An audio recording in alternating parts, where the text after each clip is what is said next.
a importância de atualização de dados do BPC no CadÚnico com a coordenadora de benefício de prestação continuada da Secretaria de Assistência Social do Estado, Janaína Mauriz. Ela está agora aqui no nosso estúdio. Coordenadora, bom dia, seja bem-vinda. Bom dia, obrigada aos ouvintes do Comando Geral. Qual a importância de manter esses dados atualizados, realmente alimentar as informações, prestar as informações que o governo precisa nesse processo? A importância nesse processo, assim como o MDS nos recomenda, enquanto secretaria, é que para que não haja suspensão do benefício. Né? Nós entramos no momento de averiguação e revisão cadastral. A revisão cadastral corresponde à atualização dos dados no CadÚnico, né? E a averiguação cadastral corresponde a responder, a verificar as inconsistências no cadastro único relacionado à renda, composição familiar e também ao domicílio. Professora, bom dia. Bom dia. Queria que a senhora explicasse um pouco o que é o BPC. Sim. E se tem algum prazo para que essa atualização seja feita. O BPC é a transferência de um salário mínimo à pessoa com deficiência e à pessoa idosa acima de 65 anos, desde que ela não tenha condições de prover o seu próprio sustento. E ele é um benefício da assistência social, né? Que quem operacionaliza é o INSS. Nós, enquanto Estado, nós temos a missão de trabalhar a manutenção e a concessão do benefício. E tem algum prazo? Sim, você falou do prazo. O prazo, assim que a pessoa receber no comprovante bancário a necessidade de procurar um CRAS, para atualização, ele tem 30 dias para procurar o CRAS ou os postos de atendimento. Mas a gente recomenda que, inicialmente, eles devam procurar o CRAS. Bom, qual a realidade hoje no estado do Piauí como um todo? Quantas pessoas estão incluídas? E, assim, o governo acredita que outras estão perdendo esse direito? Existe algum tipo de buscativa? Sim, a gente trabalha cotidianamente a buscativa. Nós temos um percentual de 94% de cobertura dentro do Estado. Certo. Nós temos 6.337 pessoas sem atualizar o cadastro único no Estado. Mas isso é distribuído dentro dos 224 municípios. A porta de entrada do cidadão para ter informação clara sobre, no caso, a atualização, como o BPC em geral, no caso, é a assistência social do município, né? Do município. Nós, enquanto Estado, nós somos a ponte. A gente trabalha capacitando, monitorando, avaliando a manutenção e a concessão do benefício, para que não ocorra justamente isso, né, que está acontecendo agora. Então, a gente fica monitorando os números e acompanhando nos municípios, que é o nosso papel. Acontece do beneficiário ter o benefício cortado e só depois ir procurar saber por quê, e aí fica mais burocrático o processo? Fica mais burocrático, mas não acontece, ele vai ter o benefício, primeiramente ele vai ter a suspensão. Se ele não procurar dentro desses 30 dias, é que depois vem o bloqueio. Certo. Mas a gente trabalha evitar a suspensão do benefício. Essa atualização, então, ela não é para todo mundo, é apenas para aquele que recebe a notificação. É isso? Essa atualização seria para as pessoas que estão há 48 meses, 2 anos, sem atualizar o cadastro único.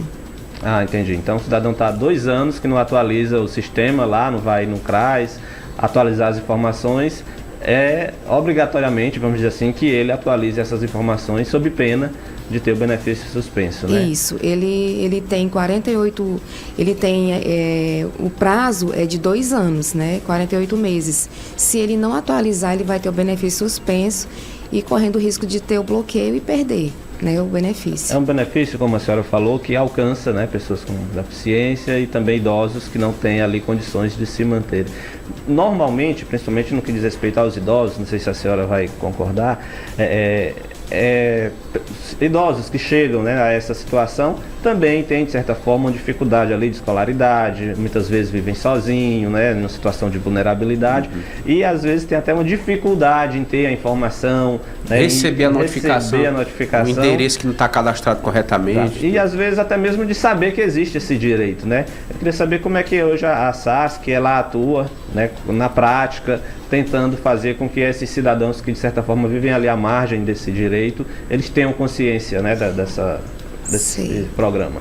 Pois é, como a gente já trabalha cotidianamente os benefícios na transferência de renda, a gente trabalha a informação. A gente acompanha os municípios trabalhando a informação. Agora a gente tem uma estratégia em relação ao PROCAD, né? E no PROCAD SUAS, a gente tem a pessoa com deficiência como uma prioridade, né? Então, a gente vê, com o PROCAD, a gente está trabalhando a informação para que ela seja disseminada no município, né? Através de rádios, informes. O MDS também, ele manda informes para a gente encaminha ao gestor municipal, e a gestão municipal, ele recebe esses informes, e daí ele parte para disseminar informações e fazer a busca ativa. No caso da pessoa com deficiência, não tem idade mínima, qualquer criança também tem direito, né? Sim, sim. Comprovada a situação clínica. Desde que comprove sua impossibilidade, né? E também de prover os seus rendimentos, porque ele obedece aos critérios, né? Sim.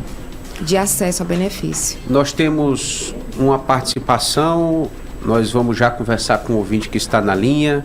Nós estamos tratando aqui, o assunto da nossa entrevista é a importância da atualização do cadastro do BPC junto ao CAD único, um benefício da assistência social a idosos ou pessoas com deficiência. Alô, você do telefone, bom dia. Companheiro aí do estúdio? Com quem eu falo, bom dia? No Jaborim, lá na frente, no porte. Alô, bom dia. Lá atrás, ela dizendo. Essa defesa é uma entrevista daí muito importante, essa manifestação levada ao conhecimento público através dessa emissora.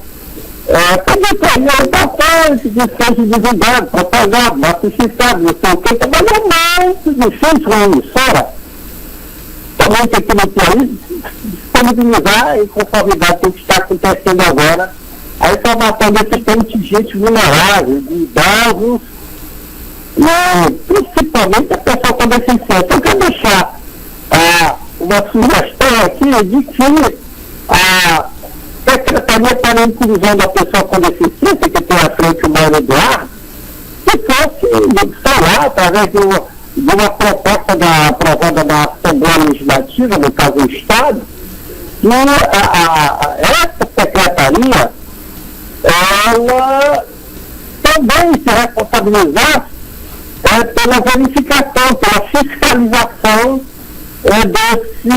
dessa garantia de direito para que a pessoa com deficiência, vulnerável como não ficasse impedida de receber o seu projeto mensal. A outra questão para concluir a participação é que também, através da Assembleia Legislativa, para a pessoa, o jovem, entendeu? Tivesse a atribuição de estudar, porque isso aí é só para poderar. Como está vendo a manifestação, daqui a pouco acaba tudo, o cara já está, o beneficiado já está acostumado com esse salário mínimo, vai passar muito mal com isso. Então é necessário que haja um procedimento de evolução dessa questão para conscientização, informação, orientação e politização dessa fatia imensa de pessoas com algum tipo de deficiência existente em Teresina, no interior do Brasil. Até breve, seu Carlos Jaborim. Bom, então são dois pontos aí, basicamente. Primeiro, saber se tem um trabalho correlacionado entre a Secretaria de Desenvolvimento Social e a Secretaria da Pessoa com Deficiência, exatamente para tentar chegar a esse ponto. E o segundo ponto é o estímulo à formação profissional dos jovens, né? Como é que se trabalham esses pontos? Em relação aos parceiros, a gente sempre tem eventos, a gente promove seminários, que abrangem os territórios do Piauí, né? E a gente sempre leva essa pauta. Também trabalhamos a informação no município, como eu já havia falado. A secretaria, ela trabalha monitorando. A gente tem um monitoramento contínuo.